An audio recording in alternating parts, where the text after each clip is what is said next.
Now, 2 years ago, your family encountered a major challenge. Can you tell us about that time? David had a watery eye for about 4 or 5 months. Didn't really seem significant. Just looked like he was emotional all the time. If you know Dave, he's in the way that he is. And I just had Bella. She was 2 weeks old. Isaiah was nearly 2. And we found out that he actually had a tumour in his eye that was causing it to water. And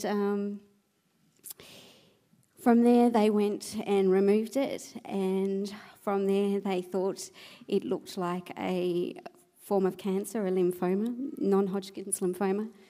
And then we went to an oncologist who said, we'll have to give you some radiation, probably some chemo. Do you want any more children? And you can imagine when I just had one, I was still carrying her in a pouch. I'm thinking, I don't even want to think about that.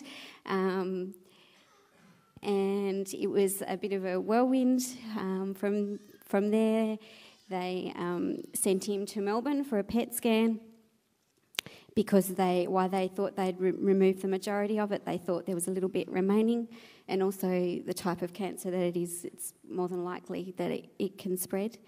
So you went, here you are, you're going to the specialist. You thought you'd just go along just in case. You weren't even going to go, were you? No. And so you went along with this 1 week old, and Zaya was nearly 2. And so you went along and found out that there's a possibility that you may be a single mum. Yep. Yeah? So you went through a whole series of process. But what was going through your head at that time? You know, when you go there, Hayley's actually a palliative care nurse. So she deals with death and dying on a daily basis. You're not there at the moment, but that was your job. Yep. So you're watching people have cancer and die constantly. So what was going through your head? I spun out of control completely. My worst fears were realised. I'd had a conversation with one of my colleagues and prior, nothing to do with this, but, you know, we often talk about death at work because that's what we're dealing with. And he said, what are your thoughts about dying? And I said, I'm not afraid of dying at all. But if David was to die, I'd be terrified. And then when this happened, I just automatically went down that path, whether we didn't even know some of the facts at that stage, but I automatically had him on that process of being sick with cancer and dying.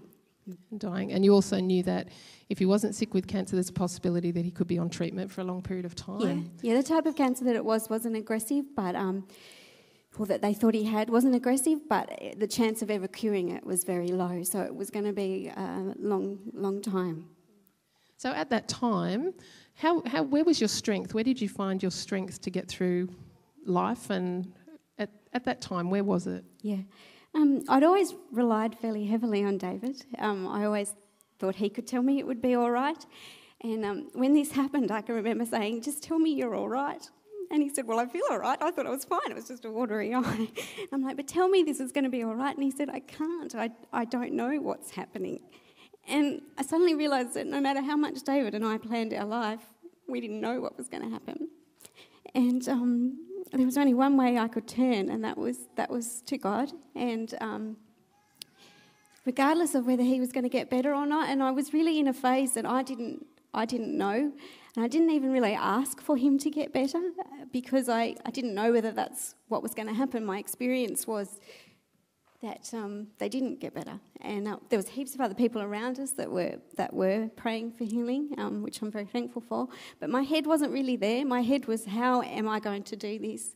And it was all God, and that is where my strength came from. And I used to pray a lot, you know, wanting the answers, but all I would get was, this isn't over yet, but I'm always with you. And prior, I was a Christian, but I had never really entered into a relationship with God, and that was the turning point. I knew that God was there in that with me, and that was where my strength was going to come from, not from David. David could and still can go taken from me at any moment, and I don't know what else life's going to throw at us, but I know that God is always there.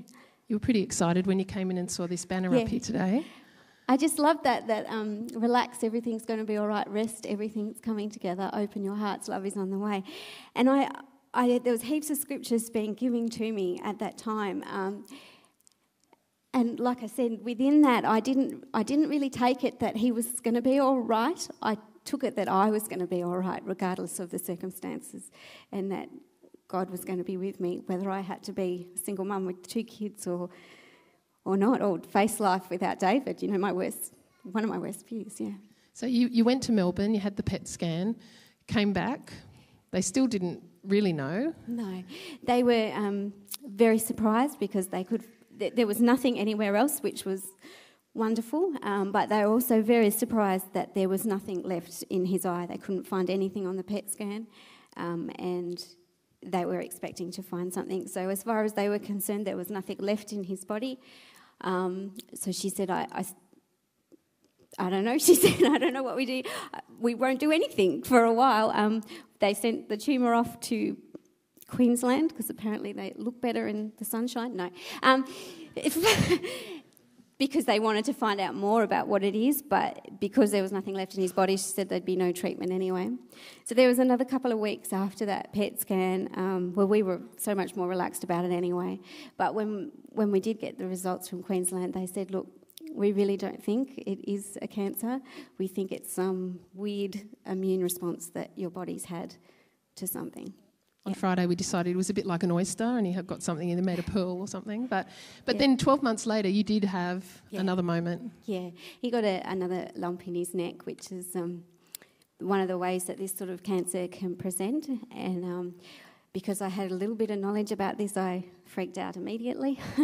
There are lots of other reasons for lumps in your neck, but I pointed to the one reason. But we did have to go back to the oncologist. They all wanted us to because of his history, but that was completely fine. There was no doubt about that. And I was fairly relaxed throughout that.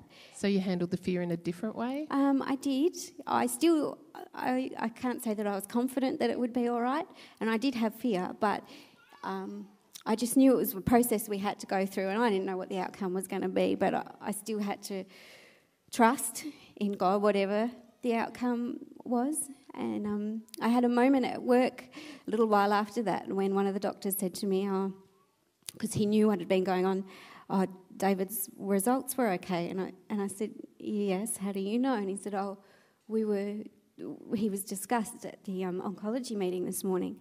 And I thought, you don't just talk about David in an oncology meeting, you talk about my clients in those meetings. But his first results were so weird and bizarre that they went back over it all to see what was going on and make sure they'd got it right. And they said, we still can't figure out that first one, but the second one's completely fine. Leave it be. There's nothing there. Move on. We don't choose the moments that we go through in life. We choose our attitude and how we go with them. What have been, I guess, some of the benefits of going through, if you could call them that, what have been some of the benefits or the changes in your life from going through that time? It's been quite transforming for me and for David too, I suppose. But I suppose my life, my faith had to become very real at that moment. I needed it on a daily basis to survive. I didn't know how to do it any other way. I couldn't do it myself anyway. And I've thought about everything very differently from that moment. My life isn't the same anymore at all. My career's not even the same anymore. But and the way I thought about my job when I went back, both ways was very different. The way I related to people. So positive changes? Absolutely. Yeah. Absolutely. Okay. Yeah. Great. Yeah. Well, let's say thank you to Hayley.